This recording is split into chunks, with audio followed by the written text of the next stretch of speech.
great conference. So this is my promise for today. So first things, we have to have two definitions so we're all on the same page. What is a recursive DNS resolver? A recursive resolver is one that answers questions for clients. It's not authoritative. It queries root and authoritative servers and caches the answers for the clients. An authoritative server is one that hosts zone records and provides answers for recursive resolvers.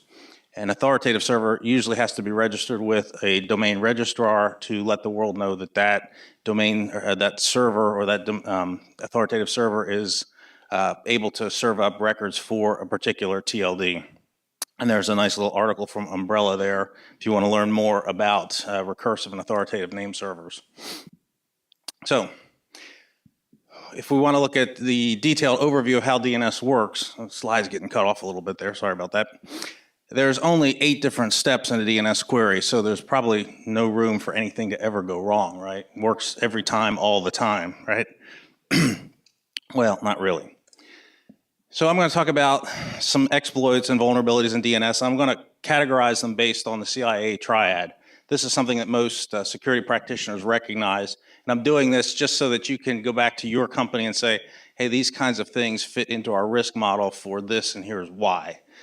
These exploits could be categorized in many categories. I'm just doing it the way I did, just to make it a little bit simpler. The first of the exploits that we're going to look at is actually exploits against confidentiality. These are the kinds of exploits where DNS can be used to basically exfiltrate data from your network.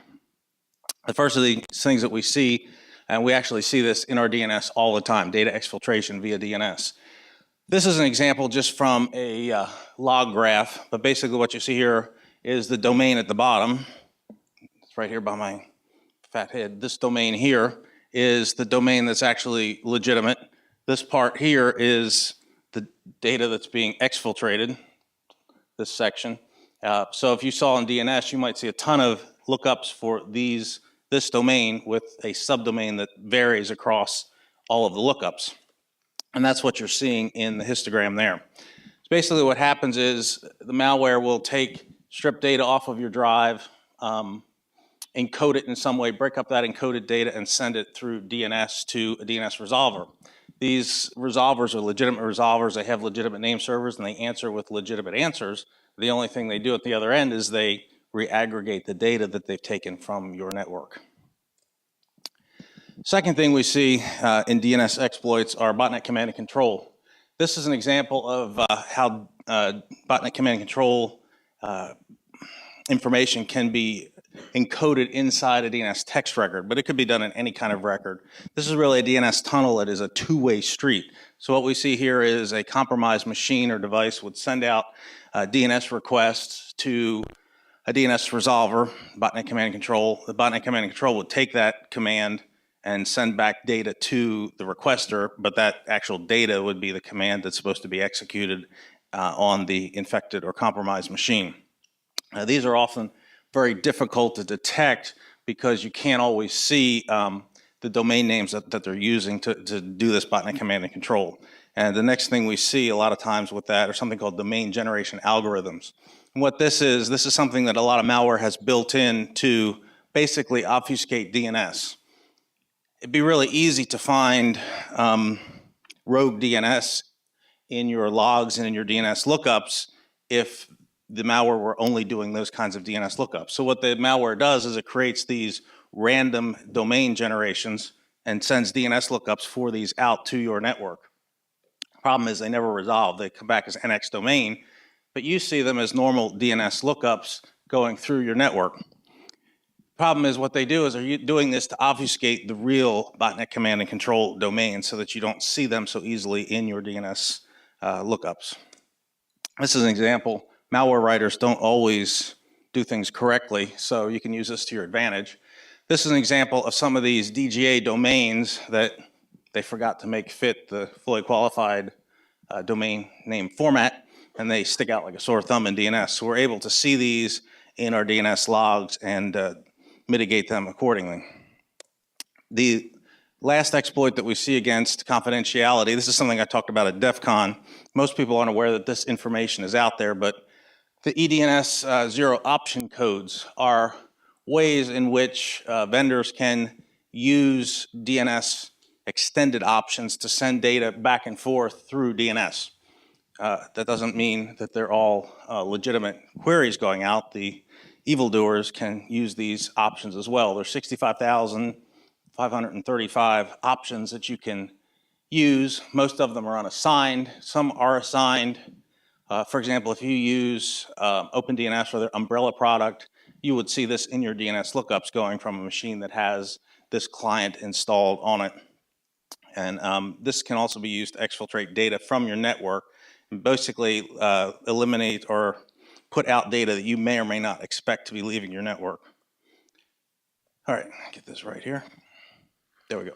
All right, so now we're going to look at some exploits against DNS integrity. One of the most well-known ones, my screen's not showing the whole screen there, is DNS cache poisoning.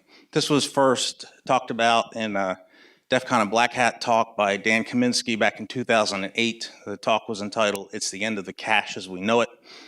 Since what this exploit, basically you could flood a DNS server with responses quicker than the DNS servers that were supposed to respond to that DNS and flood the cache with incorrect information. This is no longer much of an exploit because most DNS servers have been fixed so that these kinds of attacks are less likely to happen. They're much harder to do, but they still can and do happen.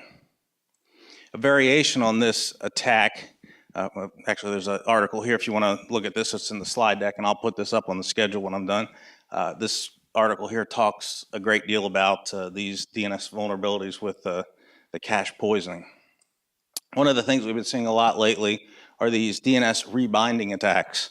They first started out as people visiting malicious websites through phishing emails, whatever, drive-by downloads through adware. They would get directed to a website that would download JavaScript. That JavaScript would then go and attack your local router. They did this on home routers at first.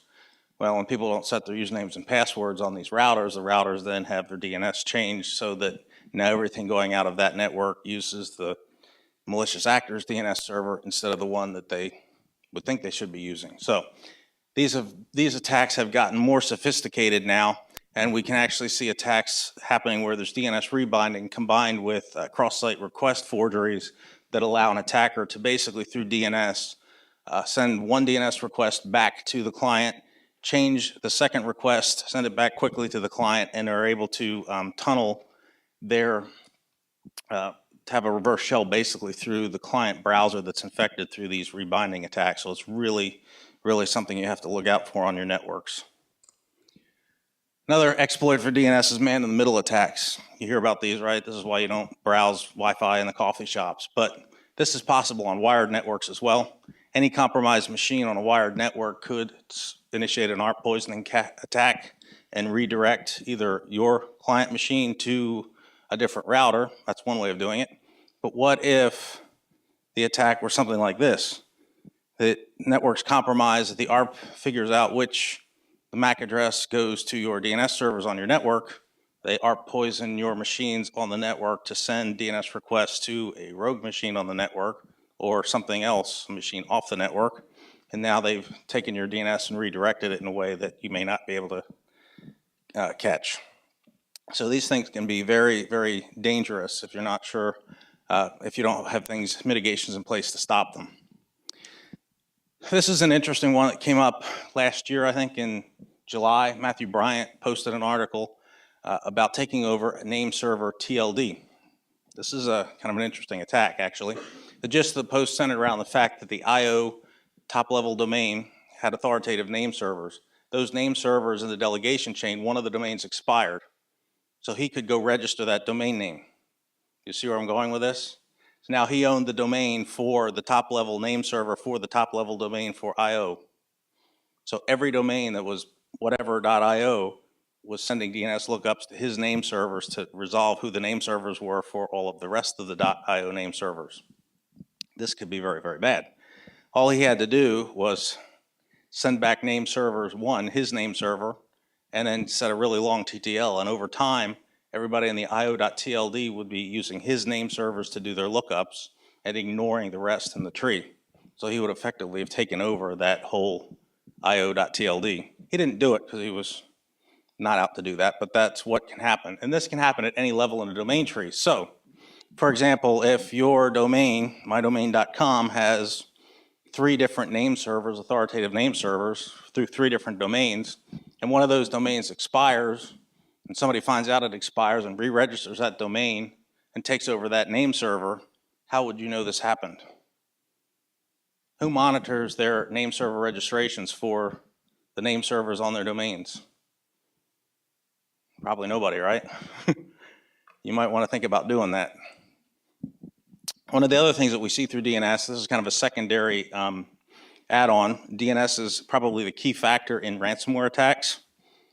These domain generation algorithms are used, again, I said to obfuscate domains, but they also generate domains that are legitimate through a different set of commands or a different set of criteria within the malware.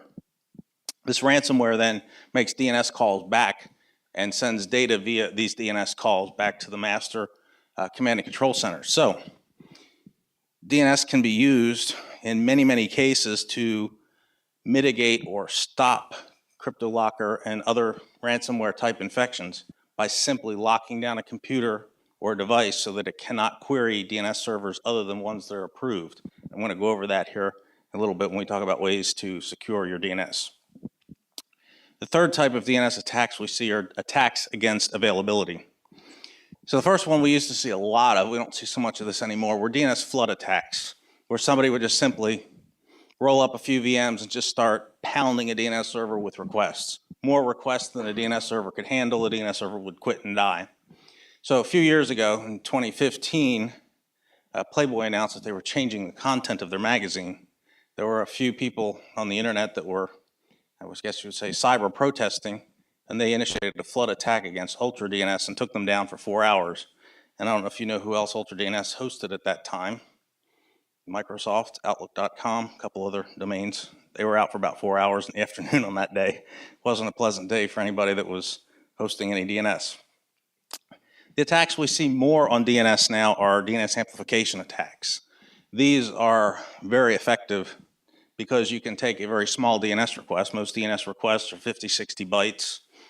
Hit a resolver with a request for a very long record, a text record, an A record, right? And then spoof the IP address. It's a UDP connection, so you can put any IP address you want in the UDP packet, and the DNS server that receives a request will send the request back to the IP that's in the header, not the machine that sent it. So on a 200 megabit network, you could generate a 12 gigabit attack against somebody with one computer.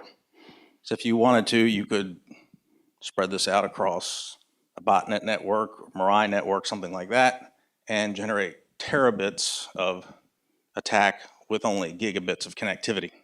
The problem in these kinds of attacks is there's 2 victims, right? The one that's reflecting the attack, the DNS server, and then the endpoint that's actually receiving the attack. And these things are easy to detect, sometimes not so easy to mitigate. But this graphic here shows an attack that was happening. That's the domain there. It was an A record that was getting sent. I'm going to say it was any record that was getting sent. And over here, we have some rules in place to block that. And we could actually tell from our rules that we're actually blocking all of those attacks as they came in. So we just chose not to play. So how did we mitigate amplification attacks? Well, DNS servers were then equipped with this option where you could tell a DNS server that if certain types of records were requested of that DNS server, the DNS server would respond with a TCP reply. In other words, it would say, I'll answer that question, but you got to ask that question on TCP, not UDP. So anybody that's initiating an attack won't typically answer because they don't want to see that two-way handshake go between them and the DNS server. So this is great. It eliminates amplification attacks. Not so great because now it opens up a whole other vector for an attack through DNS. A malicious client can still spoof the IP address of the source IP in a TCP packet, send a SYN packet to a DNS server on port 53 TCP with the target's IP in it. And then what will happen is, let's say it's my DNS server, it'll send back the data back to the target IP as a SYN ACK. Does the target IP ever respond? Doesn't respond, right? So my server sits there and waits. Well, the malicious guy sends me hundreds, thousands of these packets. Suddenly now I'm initiating a SYNAC attack against a target that I don't even know who they are. So you have to be very careful when you're looking at mitigations in DNS and how things, how you mitigate certain types of attacks, because a mitigation for one attack could open you up to other kinds of attacks. And the last attack that we see on availability are what I call malformed packets. Typically, if you see malformed packets in your DNS, this is an indication that somebody's tunneling something through DNS on your network. And you really need to investigate which device on your network is doing this, because there should never be more than a few malformed packets on DNS coming through your network. And unfortunately, the only way to get at these is through packet capture and Wireshark. So, all right, so we looked at, I saw this on a tweet the other week, and I thought this was appropriate for the talk, so I put it in there. So now I've talked about the OSI model and CATs in the same slide, so I think I get bonus points for that. So, I put this up here not because we want to memorize the OSI model, but think in terms of the OSI model when you're trying to figure out ways to mitigate attacks, right? Where are we going to gather data? What kinds of information can we get at these various layers? And what kinds of mitigating controls can we put in place for these different layers? So now I'm going to talk about some of the things that you can do from a DNS perspective, and you're not going to get all these down, but what I'm going to do is I'm going to put a couple of blog posts out at Tripwire and Peerlist, and I'll document all of this stuff and give you much more detail because we really don't have a ton of time today to do that. So what I want to do is just go over them. But one of the things that you can do with your firewalls, how many restrict outside DNS servers? In other words, do you allow your firewall to let your internal clients query any DNS server on the internet? Not a good idea, right? Why? Malware on a machine can query a DNS server aside from anything that's on a network card or network device on your machine. It can query DNS directly. So what you want to do, ideally, is restrict where DNS can get through your firewall. So what we do is, in our case, we use Active Directory. Our Active Directory servers are the cache servers, the resolvers for our internal clients, and only those servers can get out to the internet and only to specific DNS servers to do the lookups, right? So we use a security filtering service, our own, and then we don't forward to root, and I'll tell you why about that in a second here. Firewall should also inspect DNS traffic. So would you ever accept a DNS request coming in that didn't originate on the inside? No, right? So you want to ensure statefulness on your firewalls. Do not allow DNS from the outside to come back in. That will prevent those DNS spoofing attacks from happening. I lost my mouse. Your mouse. So firewalls should also be configured to rate limit DNS queries so that if your outbound machine, let's say a machine gets infected and wants to start participating in a DNS amplification attack, if you don't rate limit the outbound queries on your network, you could be participating in those attacks and not even know it.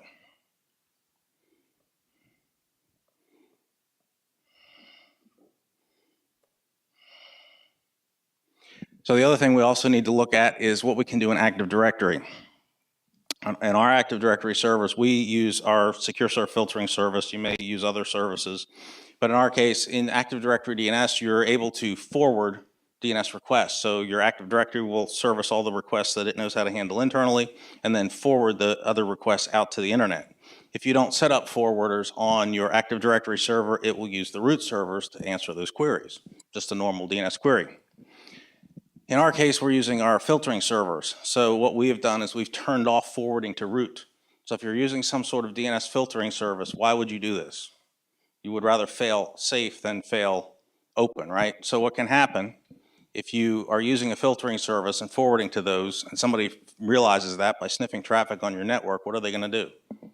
They're going to block access to those DNS servers, right? Because they want your security for your DNS to fail. If you have your forwarders set to forward on fail to the root, they're not going to block the root servers. The root servers are going to work and they're going to answer for anything. So any DNS will get resolved. So you will have no level of security if that DNS gets blocked. You would rather fail closed than fail open. The other thing we look at is on group policy. we make sure that we set group policies so that people cannot change the network settings on their network cards. I know, mean, evil, bad me, right? We don't want them saying, oh, the network's slow, I'm going to change to 8.8.8 or 1.1.1, I want to try that new cool DNS server. We don't want that happening. So we lock them down. We take it even one step further. We push firewall rules out to every device on the network that says you cannot query anything but our approved list of DNS servers from that device. So remember earlier I told you what malware can do, right? A lot of malware is written so that it will first try the DNS that's on whatever network device is on your device that's infected. If that doesn't work, it's going to query directly to some DNS server that's pre-coded in the malware.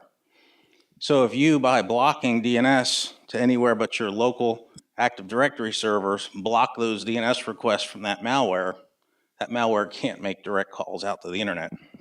So that's something you really want to consider when you're dealing with group policy. And there's some links on here, and what I'm going to do is I'm going to write all this up a little bit more in detail again on a couple of blogs. So the other thing I recommend for DNS resolution is that you separate your recursive and authoritative functions.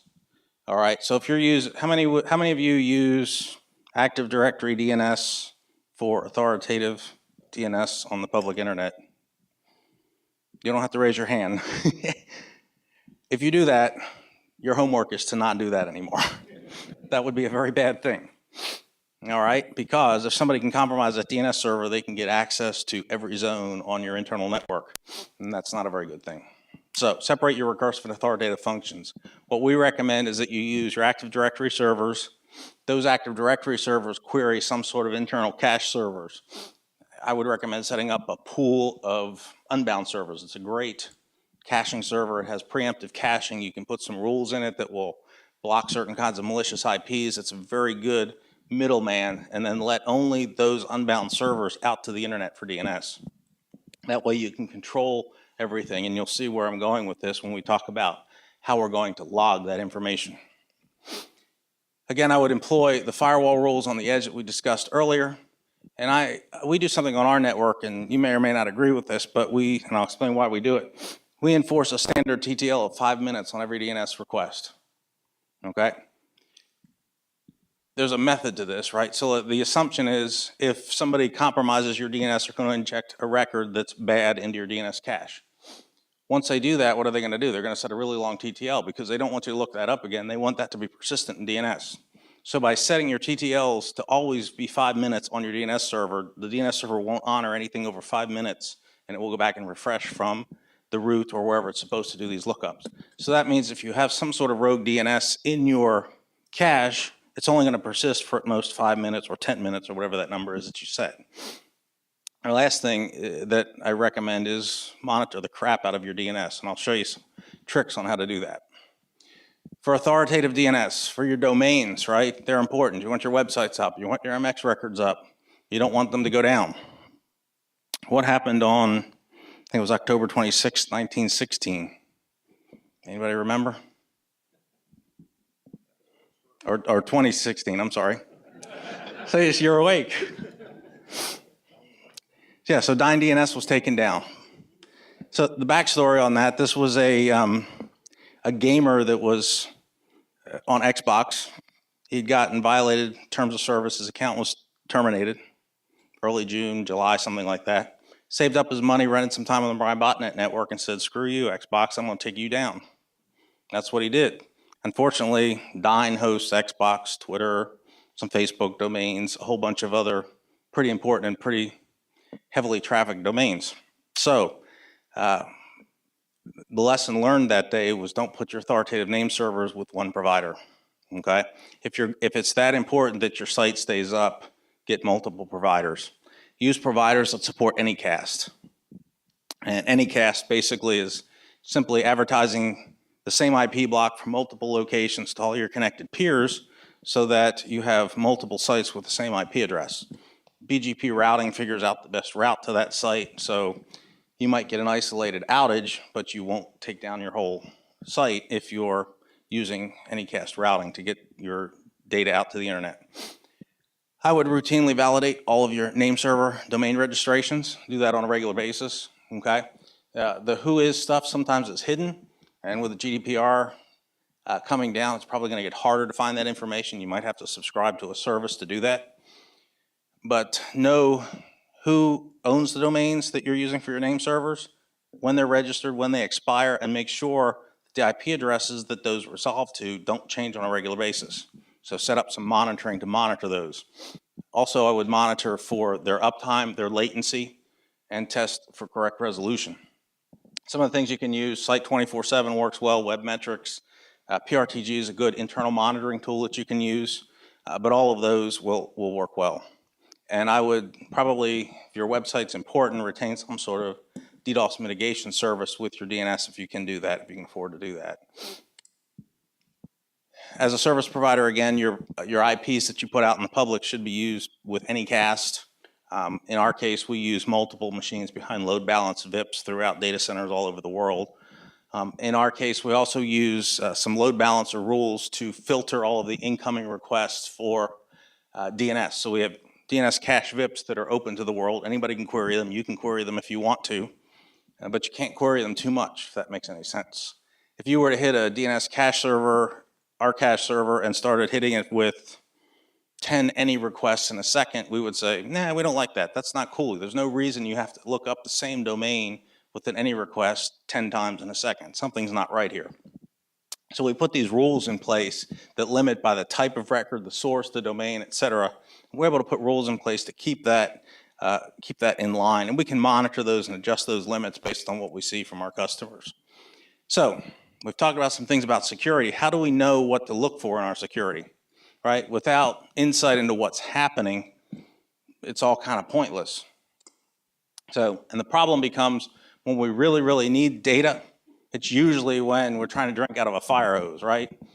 You know what's hit the fan, things aren't working, we have to figure this out, people are barking at us, the internet's down, the world's coming to an end. What are we gonna do? It's DNS, right? So what we do is we use a variety of different logging tools. In our case, we use Graylog, but there's a good number of them out there that will work just as well. Loggly is a cloud-based service, Splunk works well. Kiwi, not so much, but that's a syslog server, which is great for grabbing syslog data. But what we do is we set up ways that we can actually import the data. And see if I can tell you what this is here. This is actually one of our AD servers export logs. How many of you have ever looked at Microsoft's AD DNS debug logs? They're beautiful, aren't they? Yeah, they're terrible.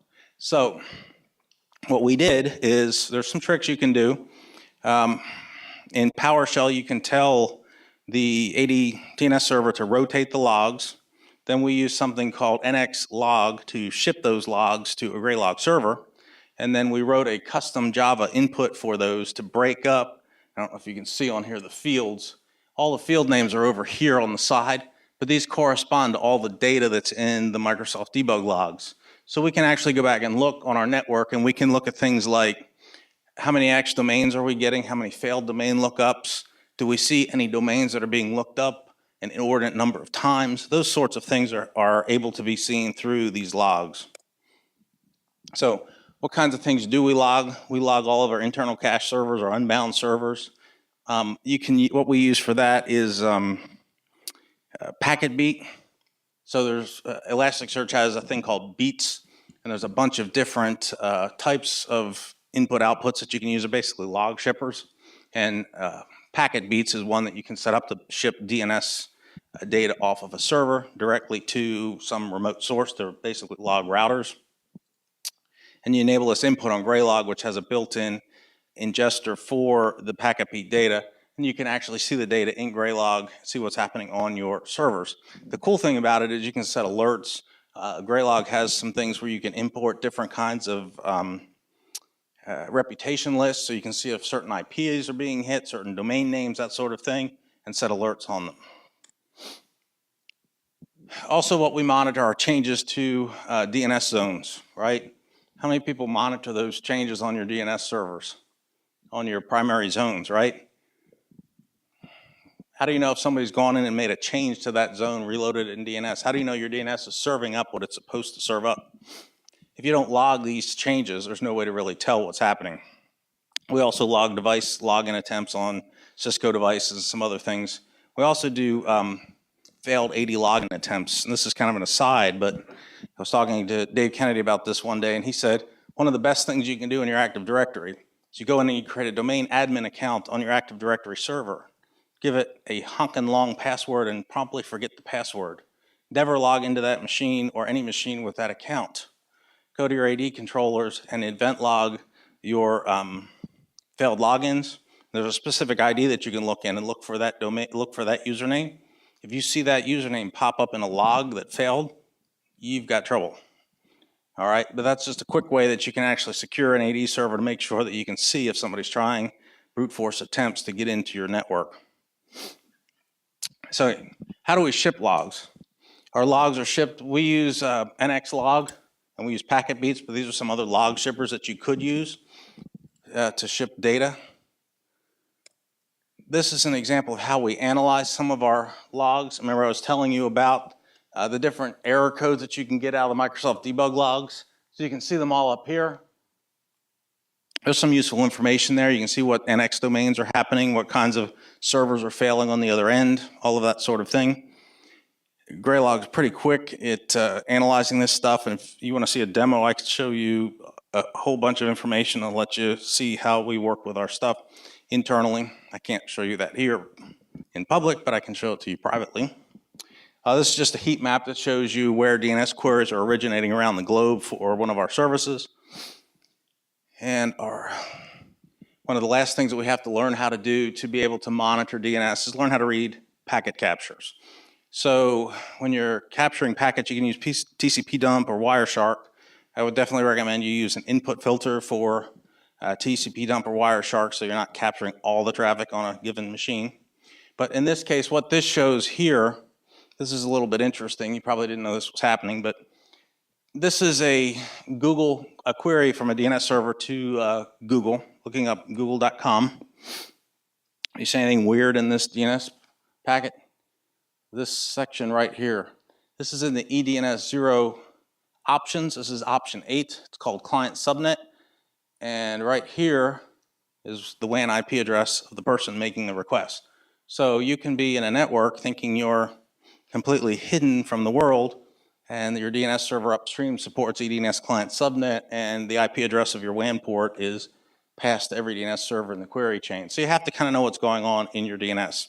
The point of this is that you have to examine packet captures to be able to see what's going on in your network. This is a list of the tools that we use. Again, I just put this on a slide here so you can see what they are. One of the best places to go to look up for DNS amplification attacks is this link over here, this honeypot site.